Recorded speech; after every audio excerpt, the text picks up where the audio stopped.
I'm trying to think what day it is. Oh, wait. Good evening, everybody. I think that's right. Yes. Good evening, everybody. Here we are once again with Cracking Up. And as you can see, I'm with my friend Kay. So we've got, K for the cracking and no, K for, yeah, we've got K and R, right? Cracking. Anyway, we're calling it cracking. Before we probably begin, first of all, let me tell you that I have Grey Eagle standing to my right side here, and we have Chris. Say hi, Chris. And hello. Do we have anybody? Is there anybody there? They're just starting to log in, Rosemary. Okay, so I think we'll just chit chat until we get a few people on, because before we even do that, first of all, I must apologize to all of you who were logging in last Friday. We had an oopsie, as Chris calls it. I'm going to call it a senior moment. We all get them. I mean, I remember getting senior moments when I was in my 20s. You're about to say something and then your mind goes, oh, blank. And then you forget what you're talking about. But anyway, Chris, tell me when you think we've got enough people sort of logging on here. We'll carry on. Yeah, we're only a minute in, so it usually takes 2 to 3 for the majority of people to show up. Right. So Kate, did you have a good day today? I had a very good day, thank you. What did you? I've had a very lazy day. It's been lovely. I haven't even gone outside. Oh, really? It's so cold. Yeah. I've been painting and a few domestic jobs and painting. I've got 3 or 4 small canvases on the go, and I'm trying to solve lots of problems. Which I'm sure you'll do. For anybody listening in, thinking, about Kay and painting, she is an amazing. Kay is an amazing artist. She's so creative, and if you saw what she painted, it would blow your mind. And anyway, and you've been painting since before I knew you, which is an awfully long time ago. How long have we known each other? Since 82. That's whatever that is. That's an awfully long time. That's got to be 40 something. 40, 82, 92. 48 years. Yes. Yeah. Are we coming up to our 50th anniversary? 40 something years. Wow, we must be sort of heading towards our 40th. And for those of you who are here for the first time with Cracking Up, when we are cracking up in England or in the UK, when somebody talks about cracking up, what we really mean is we're laughing so hard we usually got tears in our eyes. So this is a very light-hearted program. Should I say a light-hearted show, and showing my age there. And today we thought we'd talk about healing, because I think there are a lot of misconceptions about healing. There are a lot of misconceptions about what healing means, what people do. There are lots of misconceptions because people think if you go to see a healer, that means you're going to get cured. And there are lots of different ways to heal, and there are lots of different results with our healing, because healing is first and foremost a healing of the soul, a healing of the spirit. And, very often when you have that spiritual healing, that is what we're about, often, when the soul is healed and when the spirit starts to begin to shine brighter, often the physical body reacts in a very positive way, and we get those great miracles. We do get cures, tumors disappear, and we've got so many tales, right? So many tales to tell. But we have, we've seen we had a woman a few years ago came to the healing center, and her husband made fun of her for coming to see us. And when she came back, he sort of started, you'll remember this when I sort of finished telling the story, I'm sure, but he was making fun of her, saying to her, oh yeah, you know, did you go see the witches then? And healing, when that we're going back 45 years at least. And you know, people then didn't know quite what to make of healing, and certainly we would have insults lobbed at us, often in a light-hearted way. But and so she came to the healing center. She went back home to her husband, and he made some clever remark about, so, you know, did the witches heal you then? You know, what, you know, did they dance around the fire? And he was laughing and joking. And she said to him, well, I'll show you what they did do. Now, her right hand, in fact, had been paralyzed for years. She was not able to even move one little finger. And we gave her healing. And this is where sort of one of those little miracles occurs. And we gave her healing. And by the time she got to the tea room and sat down and was having a cup of tea, able to move her hands, and she went home to her husband. She said, well, I'll show you what they did. And she got her hand and she started moving her hand, and she said, that's what they did. So, and he was stunned, shocked. I think we all were a little stunned by it, because you know, to see results that quickly is amazing. But so Kay has been a student of mine for all of these years. We've known each other pretty much from the beginning, and was with me every step of the way when we opened our healing centers. And we've been together to see patients at home, and we've certainly been together at the healing centers, you know, sort of giving healing to patients and so on. So we actually know a lot about what each other is about, because obviously I was the boss and had to watch over all the healers. But then, you know, when Kay got her healing certificate, you then took over a healing center in a different town. We were able to open a healing center in a different town. So we actually thought, because, you know, I mean, healing can be quite a serious business. People come to us because they're sick, because they are dying, because they, you know, the doctors said, there's nothing more I can do for you. The medical profession has given up on them. And so they come to us looking for the miracle. But, you know, healing works in so many different ways. We thought we'd tell you about one or two of the patients that we've had.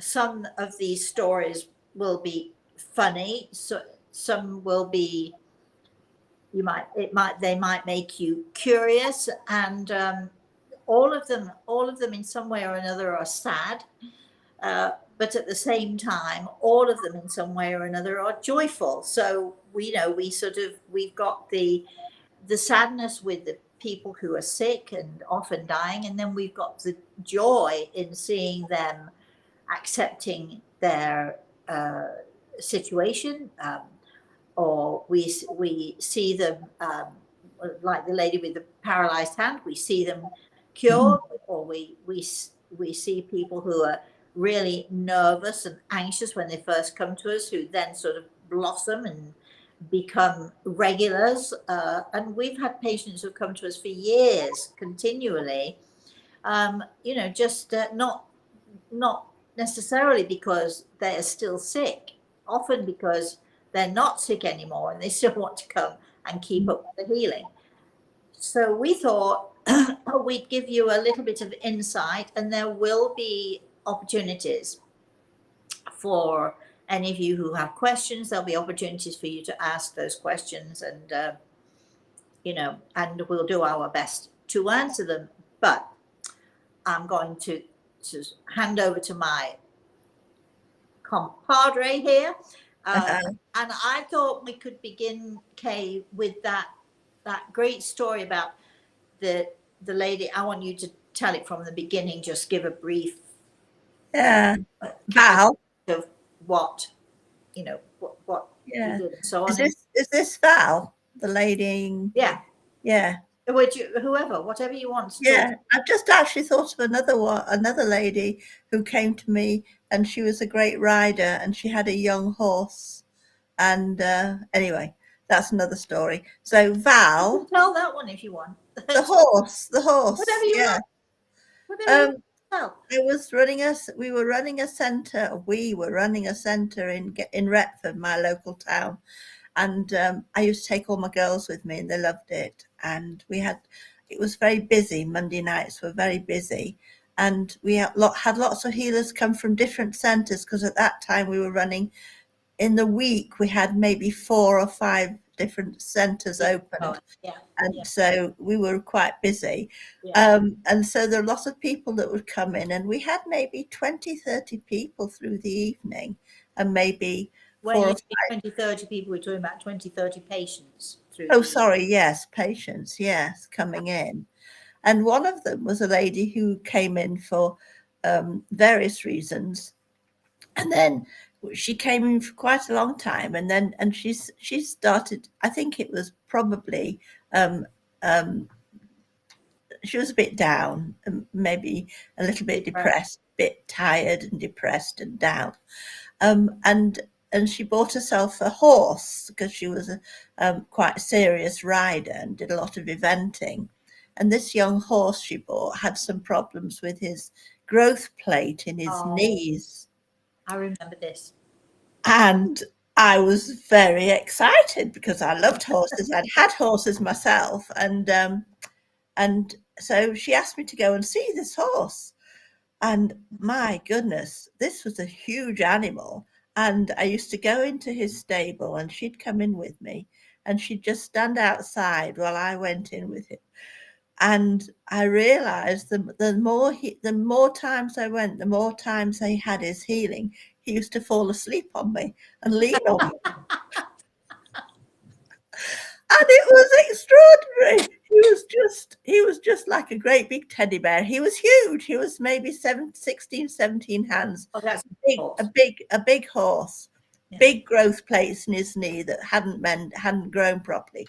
And she was in a dilemma. Anyway, I must have been going for 6 months, off and on. And she came one day to the centre and said she'd had him checked out, and he was able to be ridden properly. He was able to be evented, and his growth plates had grown properly, and he was fine. And I was flabbergasted, actually. I was flabbergasted. We know it works, but when I shouldn't have been. Yeah.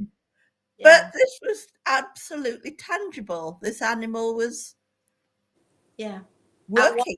At one point, not able to do what she bought him for, so she's been disappointed, and then to sort of, it must have been amazing for her to watch the progress.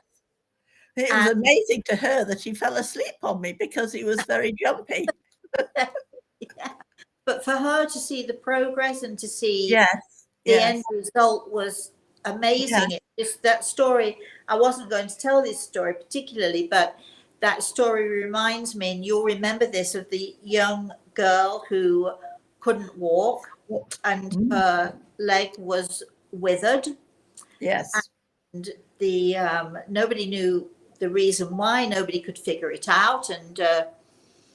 And I took her on as my patient, and because I love kids, I love working with kids. I'm trying to think how old she was at the time. She was about 8 or 9, I think, at the time. And excuse me. And her father brought her to the centre, because the doctors were saying, you know, her leg is withering away, we're going to have to amputate. And so he'd heard of us, and he was determined that if he could do something, then he would. And I remember working with this little girl, and she would hop into the centre. She couldn't put her leg down. It was almost permanently bent up backwards. And she would hop in, and all of the other patients would watch, and all of them would sort of see. And over the weeks that she was coming, and I used to give her different methods so that she could give healing to herself. And I made her some ribbons and put some ribbons together that were all different colors that she pinned to the back of her bed, so that she could look at the colored ribbons and give herself healing.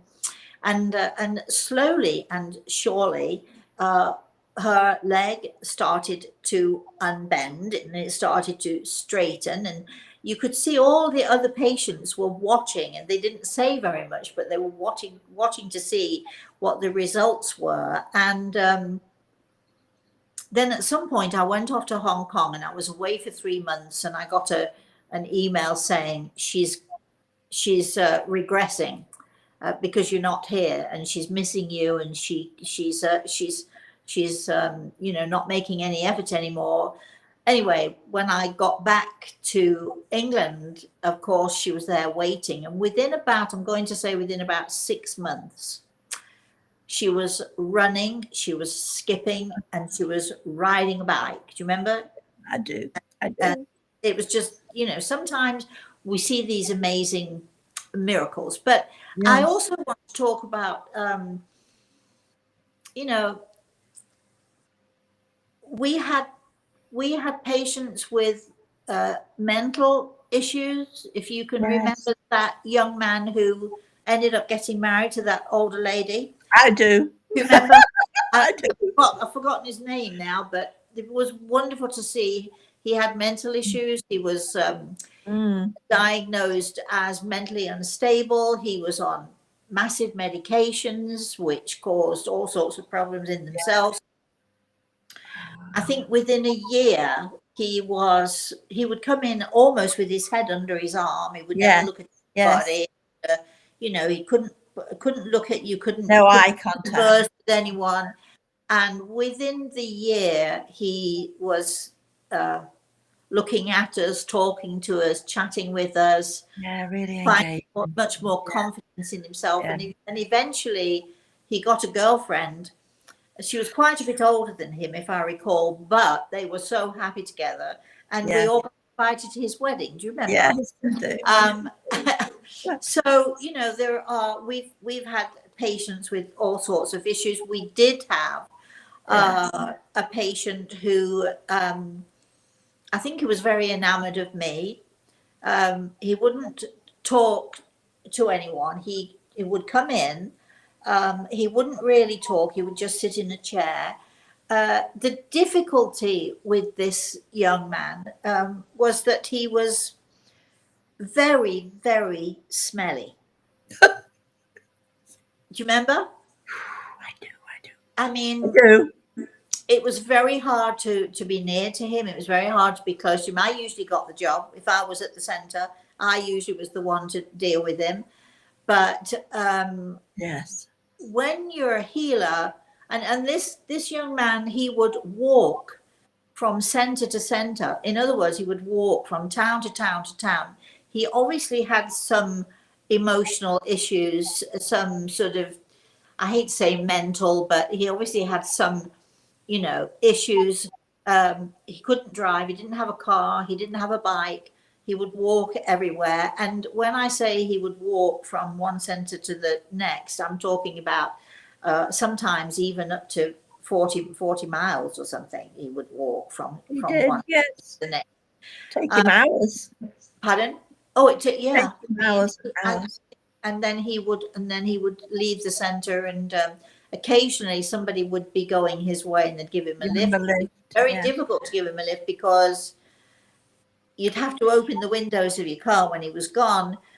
It's so easy to make fun of somebody who is smelly. When I was a kid, my teacher, who loved me, I was the star pupil in this particular class of his. I was 10 years old, 11 years old, something like that. And we had a kid in our school, and his name was Jeffrey Bailey, and we called him Smelly Jeffrey Bailey because kids are mean like that. Yeah. And he was very smelly because he used to fill his pants every day, and he might often come to school with his pants filled. And anyway, my lovely teacher sat him next to me. Um, anyway, and I'm not going to tell you the rest of that story because it's a really great story. But anyway, On the bench, was it on the bench? yeah, digging into these pants at the back, and then anyway, moving forward, we're not going to go there, but Oh God. I think it's really a good thing because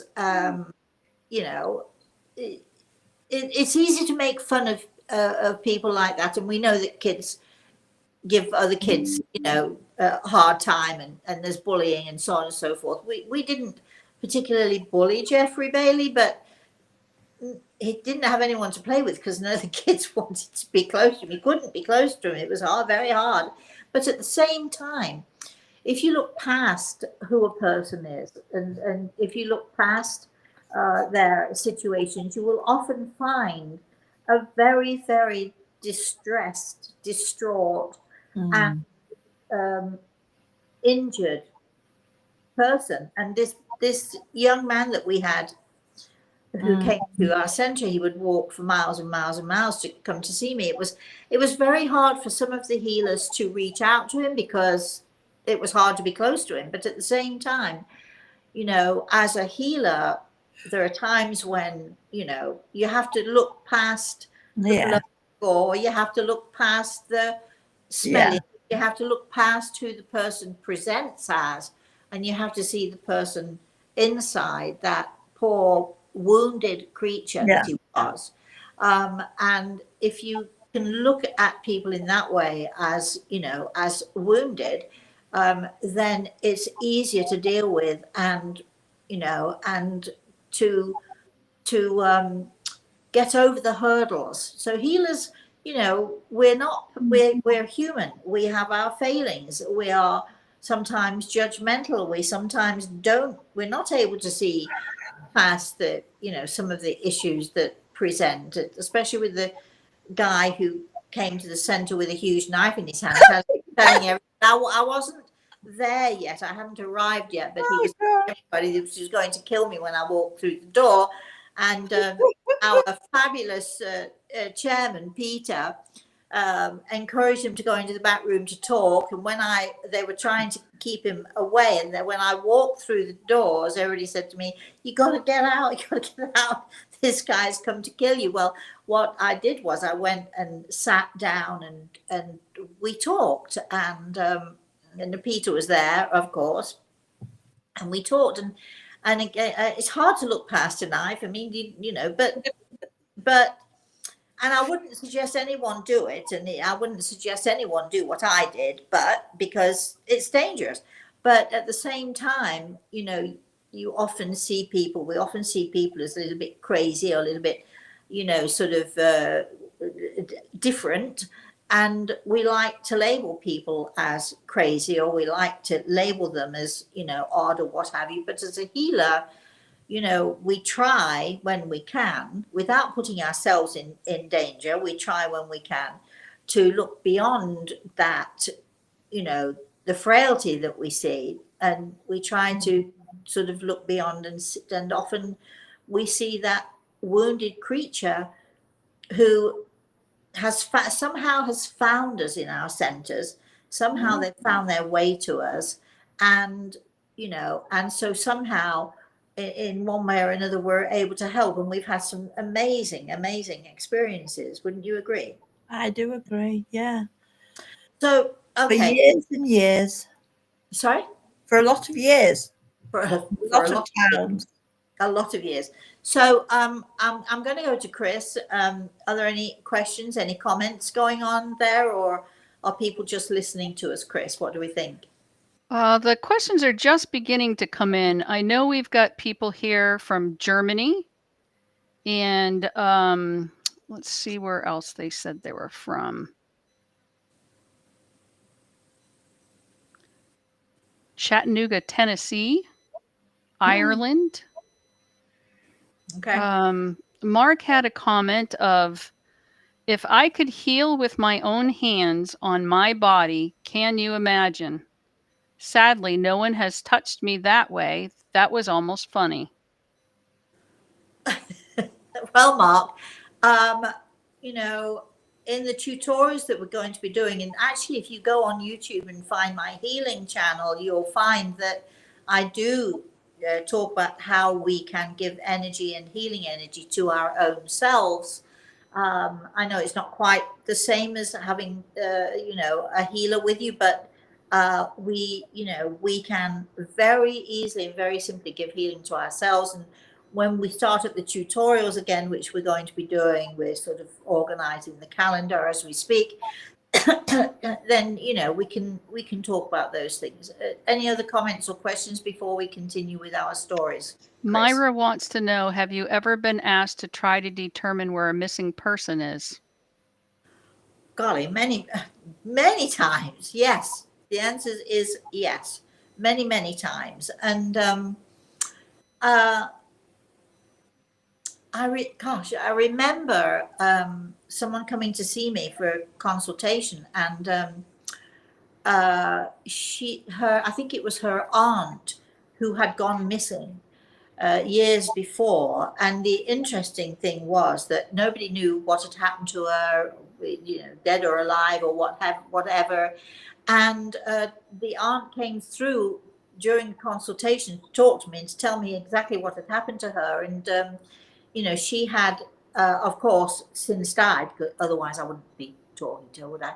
But anyway, she had died, but she was able to put her niece's mind at rest, to tell her, I'm okay now. It's okay now. So, yes, I've been asked by the police. And in fact, if you go to YouTube, I think you might find it.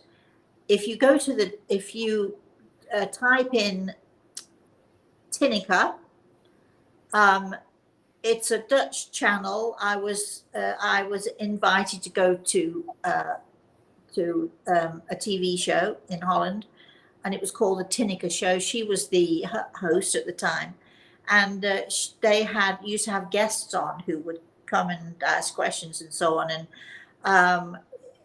that you can see in that show, healing comes in many forms. Okay, so they had a woman on the show who had, all I knew about her was that she had lost her daughter.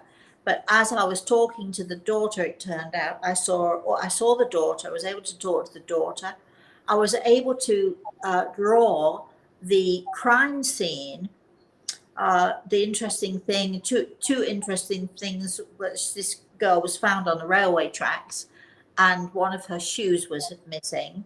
I was able on air on this TV show to describe what had actually happened to this girl, and this poor woman was sitting next to me, and of course we had an interpreter because I don't speak Dutch, but anyway, but everybody was understanding what I was saying. But then, as we were talking about this young girl, I was told that she'd lost her daughter. I also saw a young boy who would probably be about maybe 14, 15, 16, something like that. And I started to describe him as well. And unbeknownst to me, her daughter had been taken, but her son, this was the brother of this girl who was actually murdered, was also taken, and nobody could find him, and nobody knew if he was dead or alive. And I was describing what this boy looked like, what I could see of him, and he was talking to me. And it was fascinating because as I was doing this, behind me on the screen, on the TV screen, they put up a picture of a photograph of this boy, and the way that I was describing him, even to his hair and the way he wore his hair, it was obviously him.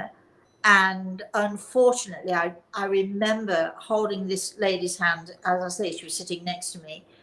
I think, I'm sure she must have been holding out hope that her son was alive and that they would find him, because they never found his body. But it turned out that, unfortunately, he was also killed in this awful scenario. so, there are ways of finding people. I was also asked, there was an English couple who had gone to Spain on their holidays. I don't even remember, it was a huge thing, who had their daughter, their little daughter, I think it was. No, I'm wrong. I'm listening to Google here. It was a young boy who'd gone missing. Their son had gone missing, and we definitely traced him. A reporter brought the family to me. Actually, the reporter was on the case and trying to find this kid. Brought the family to me. I'm not going to divulge what happened, but the family know what happened, and I know that the family know what happened. Anyway, so yeah, the answer is yes.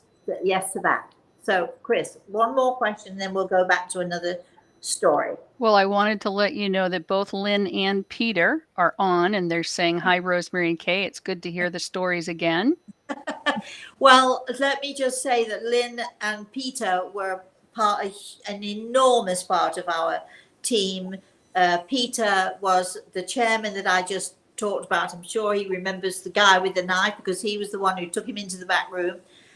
Peter and Lynn were a part of the team. When I was over in America, Peter actually ran the organization, and of course, Kate, you know them very well. We were, we used to see each other at least once or twice every week, and Lynn and Peter were students of mine, so we'd have classes.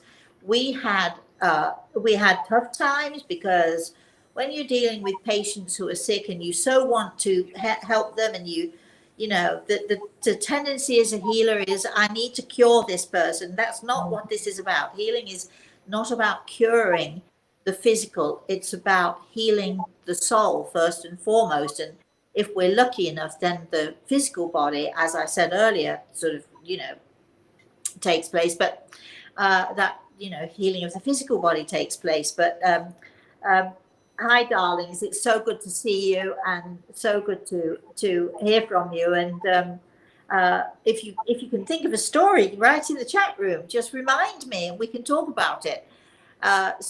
Okay. So do you want the question now?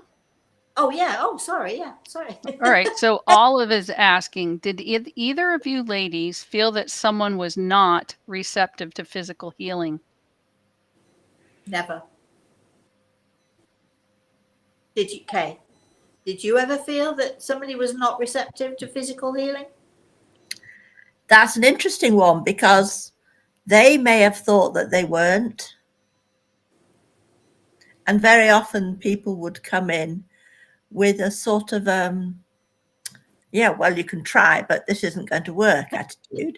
And well, I'll be coming back again, maybe next week. And then they just keep coming back and coming back. I think a lot of times when we give healing, you've made a good point there, Kay. A lot of times when we give healing, and Lynn and Peter will know this absolutely, the people who are having healing, we're not quite sure what they expect. But I think, sometimes they expect to, when we put our hands on them, they expect to feel something. And very often the healing that we give comes in such a very gentle form that it's only sort of later, or even 2 or 3 days later, you start to feel the effects maybe of feeling a little better. And yes. But a lot of people, I don't know, when I put my hands on people, I think they expect thunderbolts or light flashes or something to go on there.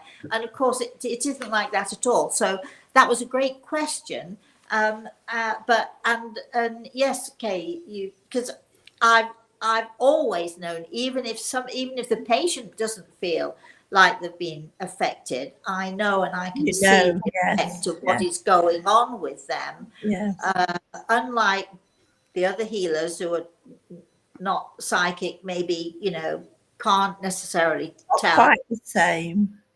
No, but I think we can tell, because even if a patient is, disappointed in what they feel. I remember do you remember, oh gosh, how could I possibly forget her name? The young woman who had only a part of a lung. What was her Oh, name? yeah, I do know. Do This you want me to? girl, she came in, Angie.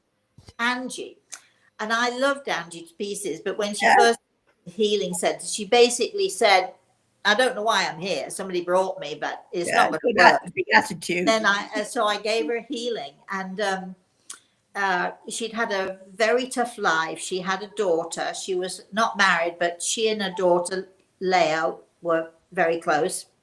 And Angie, when she first walked into the healing centre, she was given 5 years to live, if that, you know. And the doctors, and she was on morphine. She was very sick, and you know, she had these lung issues, and she could barely breathe. I mean, there are times when she, you know, she had to use a mask and so on. But anyway, so 10 years, so she came into the center, and I gave her healing, and she looked at me, and she was very forthright, said exactly what she Lots of thought, attitude. had a very lot of attitude. She said to me after I'd given her healing, "Well, I didn't feel anything. That's done me no good at all." So I said, "Well, you know, okay, well, you know, give it a few days." And anyway, she came back the next week and the next week, and 10 years later, having outlived her 5-year prognosis and still going strong. And then 15 years later, she was still my patient. I used to go and visit her at home. The nice thing, I think, about a lot of our patients is we develop a relationship with them. And I always say there are healers for patients and there are patients for healers. I think some healers can really work well with one person, whereas another person, it's about energy. Another person doesn't connect quite the same energy. And the good thing about our centers is we'd have a few healers, so it was very easy for me to be able to say, okay, Kay, you work with this person because I knew their energy would be compatible, and Peter, you work with this person, you know. And we started to understand, as healers ourselves, we're always learning. We started to understand about energy and about how important it was, and about how important it is to find the right healer for the right person, the right energy for the right person. Kay, do you want to say anything about that or anything else? Do you have another story for us? I do remember several times through my training with you and with all the other healers, we all had the similar experiences that you'd feel we're all human. There are some clashes, personality clashes, there are some energy clashes, or not, or Right. whichever it was. And learning how to put that to one side and work through and around that difference, that energy difference, was a great lesson. I think it's, you know, one of the things I try to teach my students is that whatever you want for this patient is not important. You know, you might see someone like this little girl who couldn't walk, and talking about amputating a leg, and the next thing she's riding a bike up and down the neighborhood. I'm saying the next thing, it took a year altogether, I think. Maybe she went on the Noel Edmonds show, didn't she? She went on a TV show, yeah. You know, I think as healers, we do have to put aside our own feelings and our own thoughts, a little bit like putting aside. It's hard when someone is very smelly. When we put people, sometimes they'd request, can I lay on the bed or the chair, and they'd take their shoes off, and sometimes you get a whiff of, you know, but as healers, you know, when I'm giving my tutorials and I say to people, and I'm talking and explain to people that we need to raise our level of consciousness, we need to raise our level of awareness. So we're not so much aware of, you know, the patient in front of us, if they have an issue, particularly a smelly issue or a. I do remember one day in one of the centres, I was working with a lovely gentleman called Brian. Oh yeah, I remember Brian. and his daughter, and and we were all working very well together in the front room. And then this new lady came in, and she came and sat down in front of me, and all I could see was her hair moving, literally moving. Oh. Talk about a rug moving. That was like. So she had knits, right? Well, Yeah. you know, but Yeah, we just rise above it. That's I'm sure no you get problem. healing, and I'm sure she Absolutely, really I well. absolutely did, and this is at least 30 years ago, so I don't have any worries about her listening to You this. didn't catch anything, no. No. You do know that they can jump. Anyway, let's not go into that. Yeah. All right. So, Chris, any other Just to bring it down to the base level, didn't we? Well, we are cracking up, aren't we? We are We are a bit. creepy crawly stories. We've got to do them. William wants to know, have you done any group therapy or training live? Oh, of course. My students in England, it was all live. My healing centers, you know, we were all there, every one of us. As I say, Peter, when I moved to America, Peter took over and was in charge of the healing center and did an amazing job as chairman. And yes, of course. I mean, you know, I remember the very first time I went to Hong Kong, I was on the radio, and it was I didn't know this at the time. There was an English girl who was the radio host, and she'd invited me to go on, and we were talking about healing, and it happened that we were looking for a place that we could give healing. We were looking for a place that was rent free, because just FYI, we don't charge for healing, right? We've never charged for healing.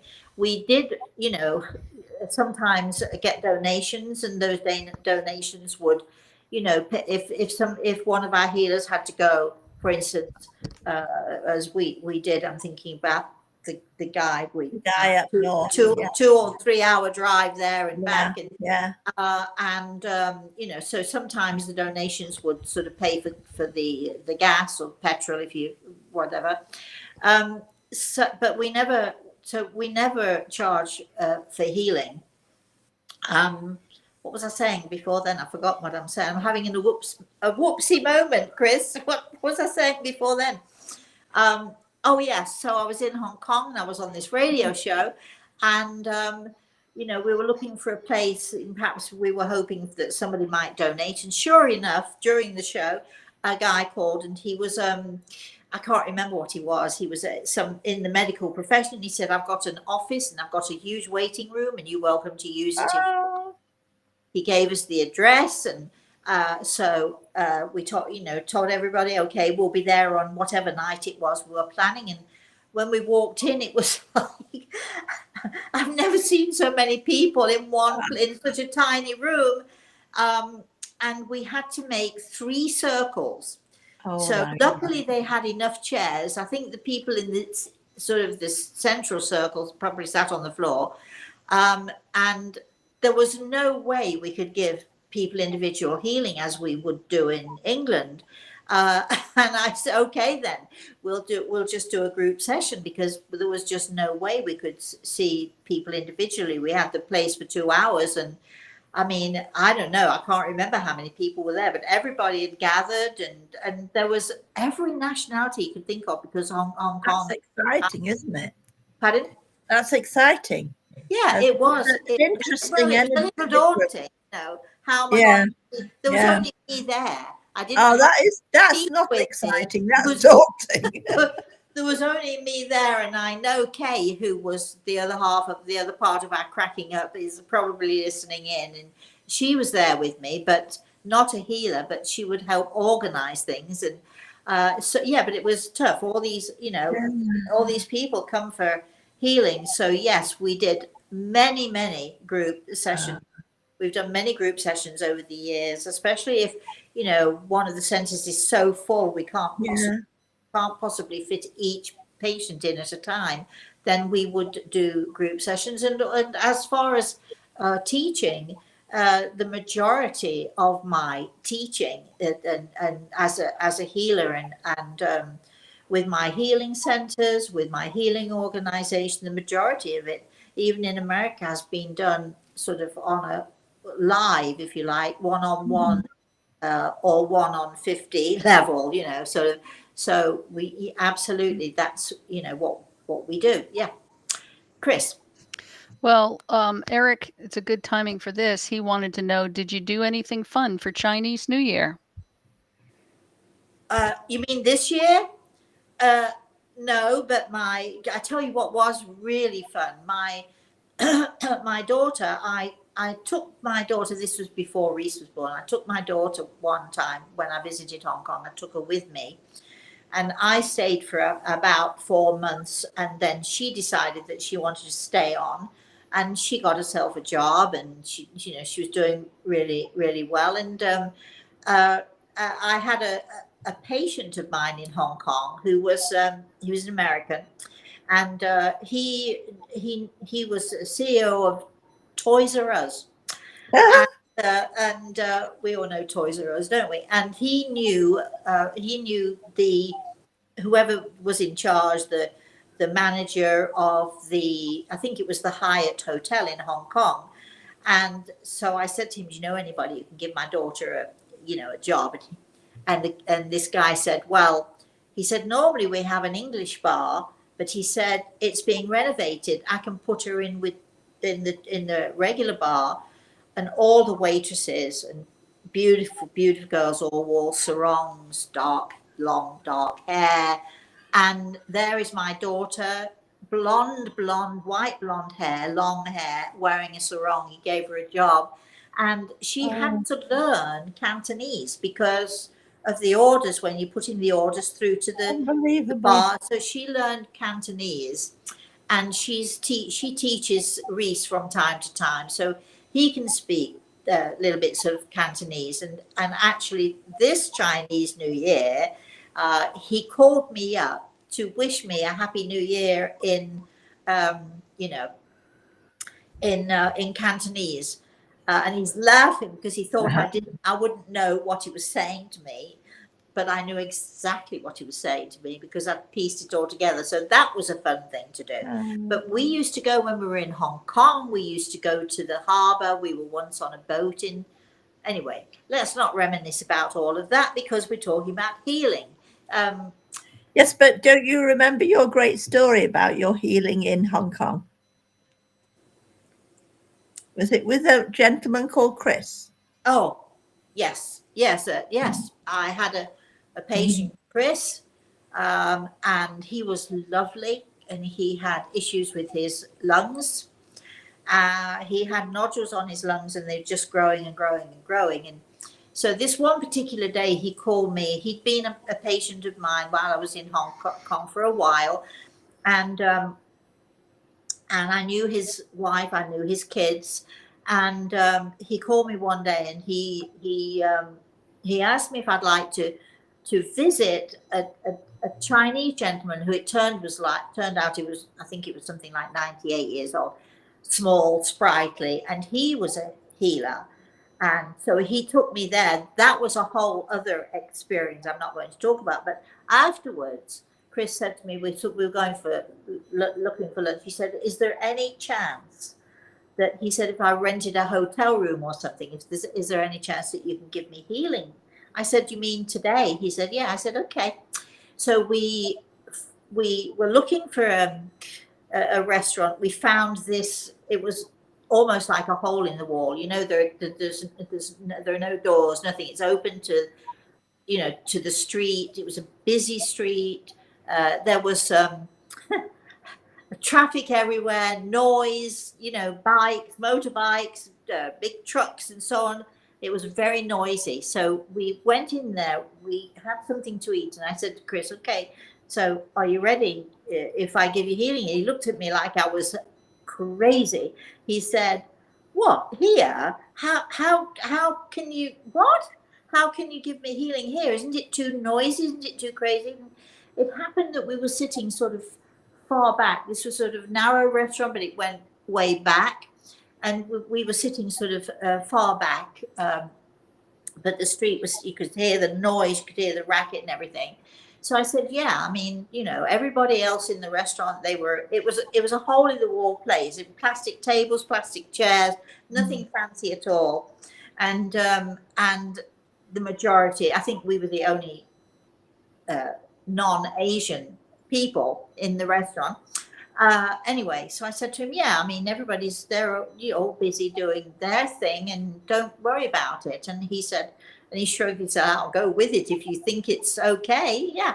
So I, stood up, I stood behind him, placed my hands on him, and he was so used to having healing from me that he was immediately responsive. And I didn't think about anything else. I was talking with Grey Eagle. I was channeling the energy, channeling my healing energy. I was visualizing. I like to use color sometimes, so I was visualizing different colors. And if I tell you that the noise became non-existent, we were in our own bubble, total bubble, and everything became non-existent. Chris actually sort of was responding beautifully, eyes closed, very, very relaxed, as he always was. And so we were there. I was probably giving him healing for about, I don't know, 15 minutes or so, 15, 20 minutes, and not really being aware of anything other than what we were doing. And then I finished and I looked down at him and I said, okay, how do you feel? And he sort of came out of this sort of beautiful, calm trance that he was in. And as I looked up, and we both looked up at the same time, it was astounding because there were people who were in the restaurant who had been eating. There were people who'd come into the restaurant off the street, and there was this whole crowd of people staring at us, a huge crowd of people staring at us, quiet as quiet could be, and holding their hands out to us. Oh, how lovely. So, unbeknownst to me, while I was giving Chris this healing, all of these people must have realized there's something going on here, something important going on here. And there were so many of them who were literally holding their hands out and sending us healing energy. But I was totally unaware of it until, I said to Chris, I think we're good. And he looked up and I looked up at the same time. And there they all were, all these amazing people. Yeah, it was so we've had some amazing experience healers. Before I go back to sort of asking people if they have questions or comments, can you think of one? It can be funny, it can be sad, it can be anything you like. Can you think of one healing session that you've had that sort of stands out to you as I don't know, inspirational or funny, or how did I get myself into this situation, that sort of thing? Is there one story? I was just thinking of Bawtry as you were talking about strange places, and I just really realized that Lynn and Peter, if they're listening, will remember the broom cupboard where we had to they'd forgotten to give us the proper room, and there was only one tiny room available, and so we started healing in the broom cupboard until we could get the keys for opening up. Anyway, that's a small thing. There was another one in Bawtry where this gentleman came in, and he never wanted healing. He would sit on the edges and watch, and he was determined he wasn't going to have healing, and he just wanted to watch to see what was going on, to see what was strange people we were and what we were doing. Week after week? Yes, he'd come week after week and sit in the same place. And then suddenly one day he just was sitting there and he just keeled over fast asleep. I mean, I don't know whether he'd had his healing. Right. Was he bored? No, he was just so tired and so relaxed with all the healing energy. And we had to go and we went and sat one on each side of him and propped him up. No, you don't necessarily, as a healer, you don't necessarily have to put your hands on someone. No. Because you literally transfer energy through your mind, through your, your through your soul, through your spirit. We can. This Yeah. is what we call sort of distant or absent healing, when the patient is not necessarily in front of us, but we can project that energy towards that patient and visualize that patient and send healing that way. And it's sort of that. This is obviously, without even realizing it, this was what had happened to this guy. Yes, it was absorbing so much of it. He just That's funny.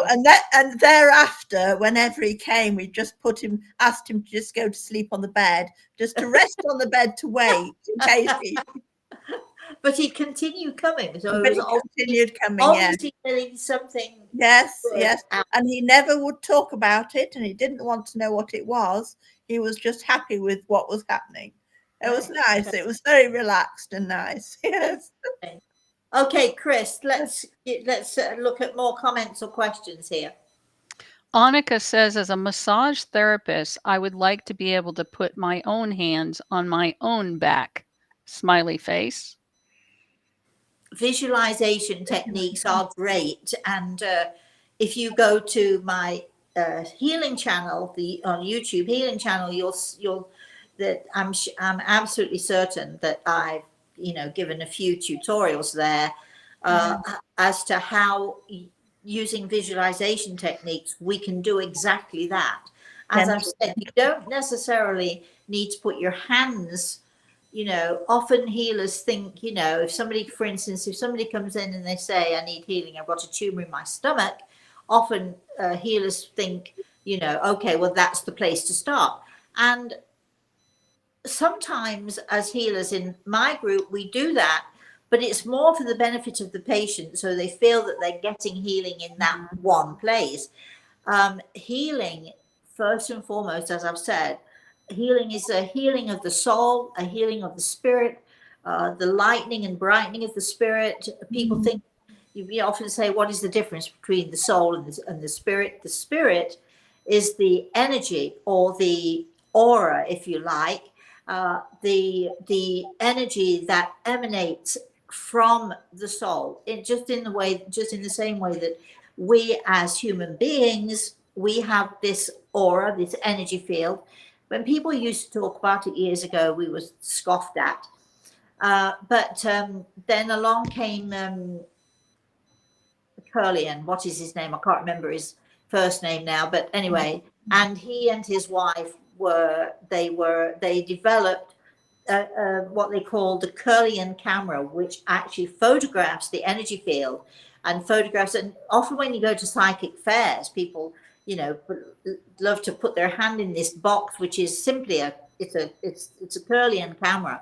That's it. That is how KIRLIAN, Curlian. Semyon Kurlian. Semyon. Now his name is Curlian, but they spell the camera slightly different than they spell his name. But the camera was named. It was Semyon and Valentina Curlian. There you are. Look at that. Doo-doo. My brain has come back up. Not having a senior moment at this point in time. Anyway, and so they developed this camera that could photograph auras. So when you think about that, and you're thinking about energy, we can actually, using visualization techniques, this gentle mental massage is what we call it. Good job. Well done, my student. I use it often. I used to say to my healers, just when you're giving healing and you're thinking about energy, we're thinking about gentle mental massage. So this lovely, I don't know if it was a lady who said, yes, it was, who said she'd like to put her hands on her own back. Well, visualization techniques are great, and you can give yourself gentle mental massage, and it will be just like feeling your own hands sort of massaging your back. But there'll be more tutorials to help you to do that. Chris. Well, you're coming right up at the hour, Rosemary. Mark says, in regards to healing, can someone as myself speak in a healing energy way to help those who suffer in any way? Absolutely. All you have to do is remember your thoughts are living things, tiny pulses of energy. If I walk along the street and I see someone who is obviously struggling health-wise, out go my thoughts and out goes my energy to that person. They don't even know that I'm doing it. I don't have to tell them. I just, this is my way of using my energy to give energy to others. So, yes, so, good thoughts, healing thoughts are all that we need. It really feels so ridiculous. I don't know where the time's gone. We've been talking, Fast. right? Talking non-stop. Mm. Let's have a couple more questions and we've got a few more minutes, I think, Chris. Judith mentions the story about New Year's when you were there in Hong Kong for the fireworks on the river and the man fell off the boat and passed on. She found that story strange. Well, we're not going to talk about, Judith, thank you for the comments, but we're not going to talk about that. We're focusing on healing, Chris. So let's not go there. Annika says, when I give Reiki to a person, I will always say, you may not feel anything in the moment, but you may sleep a lot better tonight or refreshed in the morning. Exactly. We like that. Anything else going on there, Chris? Nope. Okay. Oh, wait, William just put something in here. Okay. William says, I completed my medical hypnotherapy certification in 2005 to work with myself and MS. Any thoughts about this particular therapy? Well, yeah. I mean, I think that anything that we're doing with energy and anything that we're doing to feed ourselves, if it just bear in mind, and these are only my views. Other healers may have different views, but bear in mind when we do healing, we're not looking to the physical body. Of course, we want the physical body to respond. Of course, we want to heal our physical body. Of course, but the most important thing, I think, is to give healing to our soul, to bring energy, good, positive energy, bring the spirit into the light, let the spirit shine. And very often, as I've said, our spirit is the aura or the energy field that surrounds the soul. And as that light, as that energy field grows, it permeates throughout the body. And if you can just sort of, as you're giving healing to yourself and you're thinking about that and you're thinking about energy flowing through your body, then it's inevitable that your body is going to respond in a positive and a good way. I'd like to know how you're doing with this therapy personally, and maybe you could sort of send us a little thing about yourself and tell us if you have any help or advice for anybody. Okay, I think that's it. Chris, where the time went, I've no clue. I've no idea. Anyway, so Kate, do you want to say any last words, darling, until next Oh, it's just been so nice thinking back and where's the time gone? Where's the 30 years gone? 40 years. 45 years. Yeah, something like that. Anyway, I love the fact that we've got Lynn and Peter on. Maybe they'd like to come on live. Definitely. On one of our kRAk-ing ups. Wouldn't that be great? That would be good. Well, I'm seeing Lynn next week and Peter, so I will broach it with them. Yeah, we'd love to have them on the show. And the good old Brit team getting back together again. So I'd like to say thank you to everyone for watching. I'd like to say thank you. We've had some good questions today. I'd like to say thank you for all of you guys who are in the UK for staying up so late, and especially you, Kay. It's late, right? It's not bad. It's not bad. Only 6 o'clock here. 6 o'clock in the evening here. I'm fine. I'm good. I'm awake. Good. Well, I'll send you some healing and you'll soon go. Oh, good. I'll soon sleep. maybe we can stop and have a drink with each other after. Sometimes Kay and I, we've not done it for a while, but sometimes we get together and have a drink. I've got a whiskey. You'll say to a friend, let's meet have a drink. Well, sometimes Kay and I meet on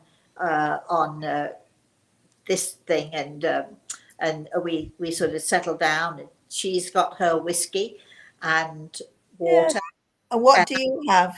I have vodka Vodka? or brandy, depending on the mood I'm in. Occasionally a rum and coke, but we get together that way. And you know, it's not just that we do it. You guys, all of you who sit there, you're feeling lonely or you'd like some company, just try it. Get hold of a friend and say, wherever that friend is in the world, can we meet? Let's meet. Let's go out Let's have a tonight. drink. Yeah, let's go. Let's Or a Coca-Cola. and talk about old times. Yes. Stuff like that. So thank you all for watching. We've enjoyed cracking up. We have laughed, and yes, you. I can bless him. All I can think of is smelly Jeffrey Bailey, and I hope that wherever he is having a wonderful time, and he's not so smelly anymore. Thank you, all of you, for watching. We shall be back with Cracking Up in 3 weeks, I think. So we're going to do this once a month, and we'll have different topics every month. But I think this was a good topic, and I think that I've certainly enjoyed it. Kay, I know you've enjoyed it. I've enjoyed Thank you very much for doing this, Chris. Thank you to you for organising it, and thank you everyone for joining us. And most importantly of all, I would like to say thank you to Gregel, who is overseeing all of this for us and has been doing it for so many years. and he still loves me. What can I say? So until we do this show again, I'd like to say, you know, everyone have a good night, or wherever you are in the world, have a good whatever it is in the world. And again, thank you for joining us. Hopefully we'll see you next time. If you need to know when the next time is or when next date is, go to my website, Rosemary. What is it? RosemaryAltea.com. Even that, RosemaryAltea.com. Go to my website. You'll see all of our stuff posted there. We're going to be doing quite a lot of stuff over the next year. Until then, have a very blessed rest of the night, everyone, or morning, or whatever it is for you, and have a very blessed weekend. My grandson and my daughter are going skiing this weekend because it's his birthday on the 12th, and he's 12 on the 12th. So it's his golden birthday. He's 12 on the 12th. Beautiful. I know. And then they're coming to me next week. I'm so excited. So have a very blessed weekend, everybody. We'll see you next time.